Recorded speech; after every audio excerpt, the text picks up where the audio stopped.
Dia kadang-kadang kita ni, sebahagian kita ni terlalu nak berhati-hati sampai masuk ke bab takalluf. Menyusahkan. Benda ni syaitan suka.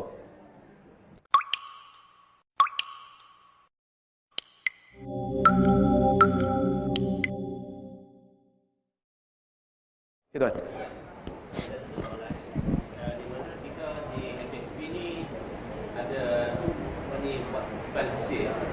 Di mana-mana market ataupun di tempat-tempat terang lah. Tapi majoriti hari ini kita nampak bila kata diarah oleh pihak jabatan, kenderaan gerak dia pergi ke satu tempat, contoh di pasar dia lah, tempat kan, di mana di situ ada penjualan daging gajah dan macam-macam lagi lah. Tapi bila waktu pihak yang menjual daging tu, dia nak renewkan lesen dia. Jadi di mana masa waktu dia nak renew lesen tu, dia pegang, dia tak serangan lah. Dia terus pegang lesen tu dengan keadaan darah semua tu.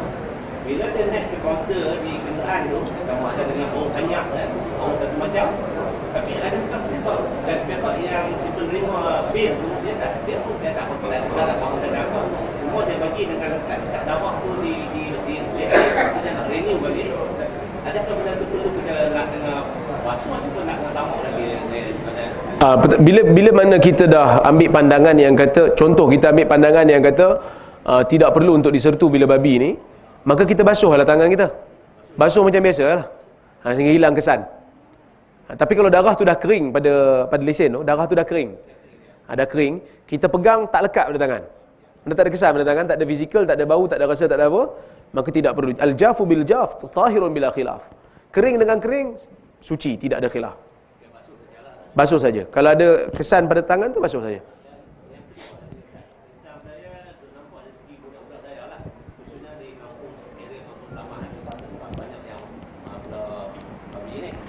Jadi apa yang saya bagi, kadang-kadang dari segi sisa-sisa dia punya buangan dari segi dalaman ni. Jadi dia masuk dalam karung, dalam budi, dia tak bisa lantung.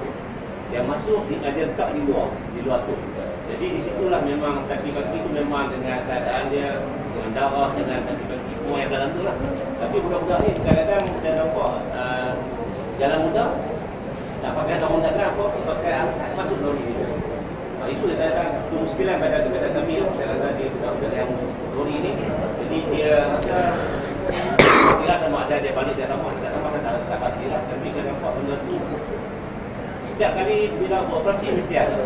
Dan khususnya teknik babi, dia pun tak masuk lantung. Memang dalam bangunan tu dia pun letak di bawah. Jadi tiap-tiap hari dia pasal lah, kena bijak, kena skop masuk dalam kan. Makan sana mesti bahan pula, bahan yang buang masuk dalam sana. Tulang-tulang letak di bawah, tak masuk dalam. Itu yang tak apa, tak ada masalah. Bila mana najis babi tu berada di bawah, so katalah kita tak pakai sarung tangan, kita ambil, kita masuk dalam tong sampah, kita basuhlah tangan kita. Tidak perlu untuk disertu. Kerana saya dah sebut tadi, pandangan yang tepat adalah pandangan babi ni tak perlu untuk disertu. Basuh macam biasa sehingga hilang bau, hilang warna, hilang rasa, fizikal dah tak ada, suci. Clear? Ya. Yeah.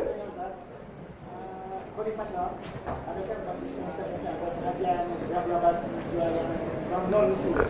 Okey, macam mana maksudnya kita ada ayam dan lalat di sana tidak. Lalat ni dia pergi ke babi, lepas tu dia pergi ke kita pula kan. Dia kaedah gini lah. Bila kita dah basuh ayam tu, kita beli ayam kan, kita basuh kan. Bila kita basuh ayam tu, kira habis lah. Dia sebab benda tak nampak. Benda tak nampak. Sikit sangat lah. Dia macam ni. Kita puasa kan. Lepas tu bila ambil uduk, kita kumur. Lepas tu kita luah kan. Masa kita luah air kumur tu, adakah semua air yang ada atas lidah kita akan keluar? Tak kan?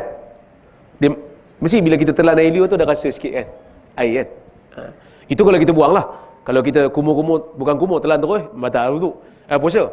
Tapi masalah bila kita luah, lepas tu kita telan air liur, kita dah ludah banyak kali lah, dia tetap ada rasa kan. Tidak membatalkan puasa sebab apa? Sikit, terlalu sikit, 0.00006% air. Maka sebab tu ulama semasa dia kata guna inhaler tu untuk asma tu tidak membatalkan puasa, sebab dia kata dia kias dengan kumur wudu. Kumur wudu, sebab dia kata kandungan air tu ada tapi sikit, dia tak masuk dalam perut, dia masuk dalam paru-paru dan dia habis. Okey. Jadi benda yang sama juga kalau lalat dia pergi hinggap dekat daging babi, lepas tu dia pergi hinggap pula dekat ayam, benda sikit mana nak nampak. Tuan-tuan, saya nak bagi tahu, sebenarnya kalau kita nak kira dari sudut tu, nak fikir dari sudut tu, sebenarnya air pun payah dulu. Ingat Cadbury dah jadi kek babi. Nah, dulu ada kes buka-buka Cadbury, tiba-tiba ada DNA babi. Dia suruh check dekat Mak Mal kata ada DNA babi. Punya lah orang risau, makcik sampai nangis-nangis, saya nak pergi umrah kena cuci darah. Tak perlu makcik, DNA babi ni kecil, lagi kecil daripada sel. DNA ni kecil, bawah lagi pada kromosom. Saya pun masa tu saya kat Jordan tengah buat PhD, budak-budak student degree punya bising macam mana ni, kita dah takut. Saya kata DNA ni benda, korang faham tak DNA ni benda? DNA ni bawah pada babi lagi. Bawah pada babi lah, bawah daripada sel lagi, kecil sangat. Ada tak kemungkinan DNA kita ada babi? DNA pula. Adakah mustahil tangan kita ada DNA babi? Mustahil tak? Tak mustahil. Kita bersalam dengan orang yang baru lepas makan daging babi. Dia baru lepas makan daging babi dengan lendir-lendir babi, dia salam tangan kita. Kita tak tahu dia pegang babi. Kita salam dengan dia, melekat DNA kat tangan kita. Dan bila melekat DNA ni bukan boleh hilang dalam masa yang singkat, tak boleh. Nak hilang dalam masa yang singkat kena bakar tangan. Ada orang ambil kesempatan jual kit mengesan DNA babi. Tak perlu tuan-tuan. Kalau check dekat pipe pun mungkin ada. Pipe kita. Sebab Penang ada Indah Water. Indah Water tu dicampur semua kan. Dia campur bekas sop babi, tahi orang yang makan sop tu masuk. So dicuci, masuk balik pipe kita. Ada kemungkinan tak DNA tu ada? Ada. Tapi syarak bukan suruh cari DNA. Syarak suruh cari benda yang nampak pada mata.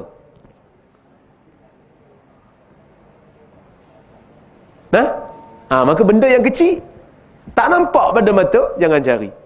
Mata saya kata, air kencing, orang lelaki kencing berdiri, kan dia mengecil, mata tak nampak. Mata tak nampak. Islam tak suruh cari. Dia kadang-kadang kita ni, sebahagian kita ni terlalu nak berhati-hati sampai masuk ke bab takalluf. Menyusahkan. Benda ni syaitan suka.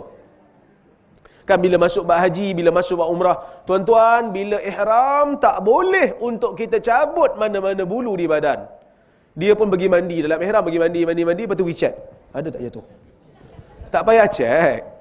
Yang kena tu bila kita cabut, kita sendiri cabut. Bila kita mandi, gosok-gosok, sikat rambut, terluruh, yang tu tak kena. Kita bukan nak cabut rambut, dia tercabut. So, jangan sampai bila beragama ni, jangan sampai kita jadi takalluf. Jangan sampai kita jadi berat dalam bab agama, menyusahkan kita. Ni benda yang tak disuruh oleh agama. Benda mudah, benda tak tahu, tak nampak, tak ada. Dalam hadis mudah Nabi sebut, Aisyah kata, "Ya Rasulullah, datang kepada kami daging-daging daripada orang yang baru masuk Islam. Kami tak tahu dia sembelih ke tak. Dia sembelih betul ke tak, dia baru masuk Islam. Tiba-tiba dia ajak kita makan kenduri. Makan apa? Daging kambing. Bila sembelih? Semalam. Siapa sembelih? Aku. Dia baru masuk Islam semalam. Tapi dia jemput kita makan. Nabi kata apa? Sammullaha antum fakulu. Baca bismillah, makan. Dia Muslim, dia jemput kita makan ke rumah dia, kita pergi makan. Tak payah tanya. Ni saya minta maaf, nak tanya sikit je lah. Awak sembelih ke kepak tengkuk aja ni? Tak perlu tanya. Bahkan soalan tu menyebabkan dia kecil hati, seolah-olah macam dia tak faham agama. Kalau tahu lain cerita. Tak tahu lain cerita. Yang ni memang tak tahu kan. So jangan tanyalah. Tak disuruh untuk ditanya. Wallahu a'lam.